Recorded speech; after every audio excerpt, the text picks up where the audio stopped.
নমস্কাৰ, মই আছিলো বিনয় কাশ্যপ। আজি আহক জানো যে চন্দ্ৰ দেৱতাক চাই আমি কুণ্ডলী এখনত কেনেকে গম পাম যে জাতক বা জাতিকাৰ ধন সম্পত্তি বা জীৱনটো কমফৰ্টেবল হ'ব নে নহয়।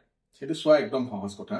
সদায় মনত ৰাখিব যে কুণ্ডলী এখনত যদি চন্দ্ৰ দেৱতা D9 কুণ্ডলী মানে নৱাংশ কুণ্ডলীত যদি নিজৰ ৰাশিতে থাকে আৰু পঞ্চধৰ্মীত যদি চন্দ্ৰ দেৱতা অধিমিত্ৰৰ ঘৰত থাকে আৰু যদি কোনো জাতক বা জাতিকাৰ জন্ম যদি দিনৰ ভাগত হয়, তেতিয়া যদি লগ্ন কুণ্ডলীখনত চন্দ্ৰ দেৱতাৰ ওপৰত যদি বৃহস্পতিৰ দৃষ্টি থাকে, তেনেহলে তেনে জাতক বা জাতিকা বহুত বেছি ধন সম্পদৰ অধিকাৰী হয় আৰু লগতে বহুত জীৱনটো সুখ শান্তি সমৃদ্ধিৰে পাৰ হয় আৰু বহুত কমফৰ্টেবল ভাৱে জাতক বা জাতিকাই জীৱন নিৰ্বাহ কৰে।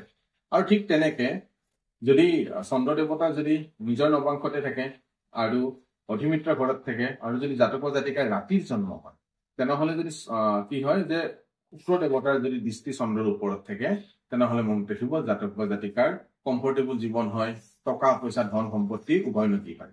সেইকাৰণে কুণ্ডলীখন চালে আমি সদায় এই বস্তুবিলাক যদি আমি চাওঁ যে চন্দ্ৰ দেৱতাৰ স্থিতি কি অৱস্থাত আছে, D9ত কি অৱস্থাত আছে, D1ত কি অৱস্থাত আছে, তেনেহলে আমি বহুত ইজিলি ক'ব পাৰিম যে জাতক বা জাতিকাৰ টকা পইচা ধন সম্পত্তি হ'ব নে নহয়, বা জাতক বা জাতিকা কিমান কমফৰ্টেবল হ'ব তেওঁলোকৰ জীৱনটো। ধন্যবাদ।